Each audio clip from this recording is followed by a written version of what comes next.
Welcome back to the channel, my fellow horror enthusiasts. Tonight we delve deep into the unforgiving wilderness, a place where darkness reigns and shadows whisper secrets best left buried.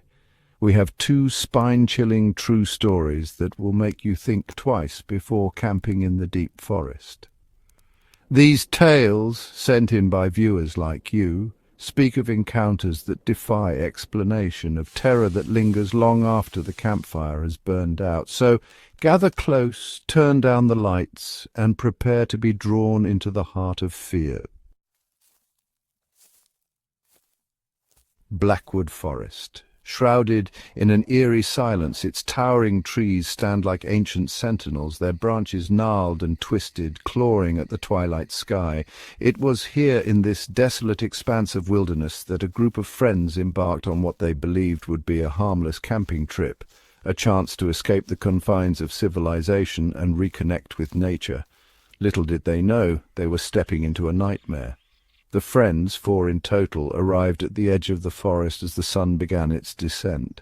Laughter and excited chatter filled the air as they unloaded their gear, their voices a stark contrast to the oppressive silence of the woods.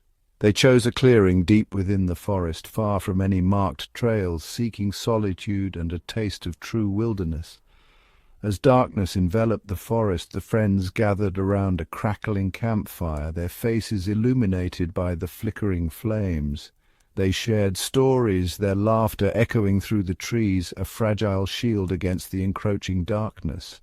But as the night wore on, a sense of unease began to creep in, a feeling of being watched.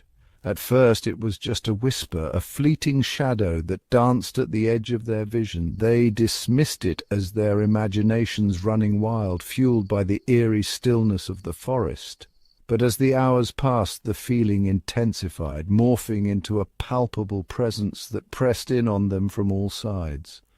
One by one, the friends fell silent, their laughter replaced by a tense quiet. They cast nervous glances over their shoulders, their eyes scanning the impenetrable darkness beyond the reach of the firelight. The crackling of the flames seemed to amplify the silence, heightening their sense of isolation. Then they heard it, a low growl, guttural and menacing, emanating from the depths of the forest. It was a sound that sent shivers down their spines, a primal sound that spoke of something ancient and hungry. The friends froze, their blood turning to ice in their veins. The growl was followed by the sound of movement, slow and deliberate, circling their campsite. Whatever was out there was toying with them, stalking them from the shadows. Fear, raw and primal, gripped their hearts as they huddled closer to the fire, their eyes wide with terror.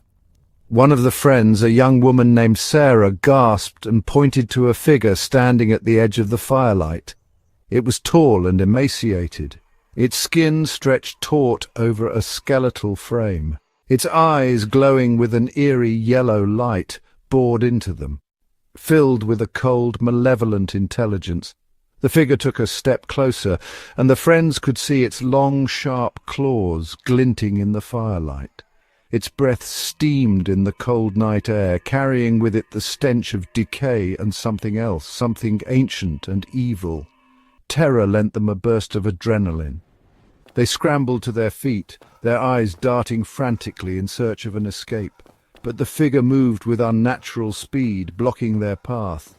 It let out a deafening roar, a sound that seemed to shake the very foundations of the forest. Panicked, the friends scattered, their only thought to escape the clutches of this nightmare.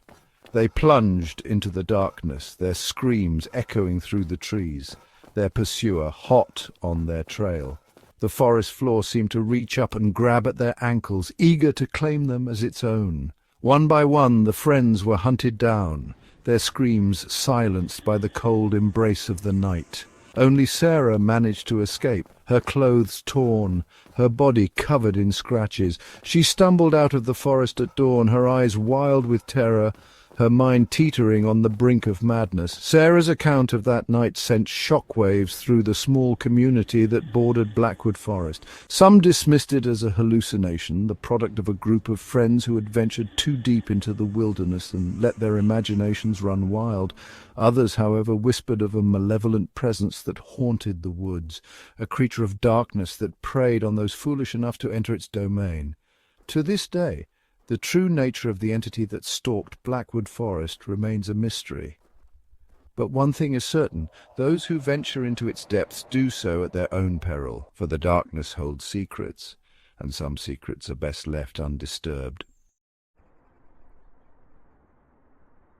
The vast wilderness of the Pacific Northwest, a tapestry of towering pines and mist-shrouded valleys, holds an allure for adventurers and solitude-seekers alike.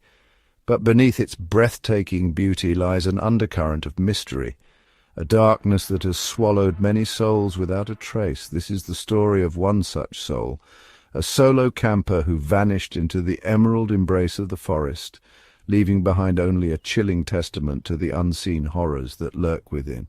His name was Daniel, an experienced hiker and nature enthusiast drawn to the solitude of the wild.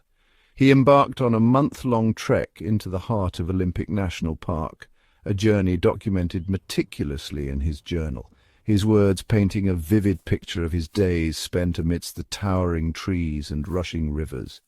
The early entries in Daniel's journal were filled with a sense of awe and wonder. He wrote of the breathtaking vistas, the symphony of birdsong, and the thrill of encountering wildlife in their natural habitat.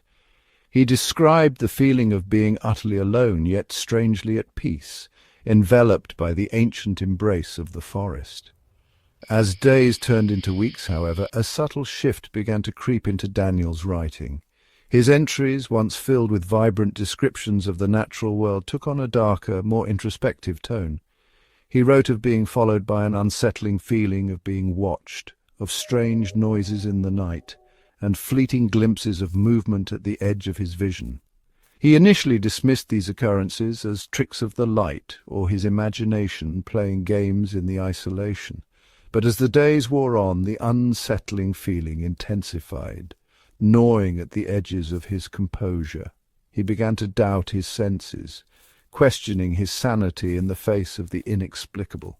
One entry, scrawled in hurried handwriting, described a particularly unnerving experience. Daniel wrote of waking in the dead of night to the sound of heavy breathing just outside his tent. He lay frozen in terror, listening as whatever lurked outside circled his flimsy shelter, its breath, hot and fetid, carrying the stench of damp earth and decay. He wrote of catching a glimpse of something through the thin fabric of his tent, a hulking silhouette that moved with an unnatural fluidity, its eyes glowing with an eerie luminescence in the darkness. He described the primal fear that gripped him, the feeling of utter helplessness, as he realized the true extent of his isolation. The following entries were filled with a growing sense of paranoia and dread. Daniel wrote of being plagued by nightmares, vivid and disturbing visions of being stalked through the endless trees by something unseen, its presence felt in the rustling leaves and the snapping twigs. He wrote of seeing strange symbols carved into the bark of trees, ancient and unsettling markings that seemed to pulsate with an unseen energy. He described feeling a presence closing in on him, a suffocating darkness that threatened to consume him entirely.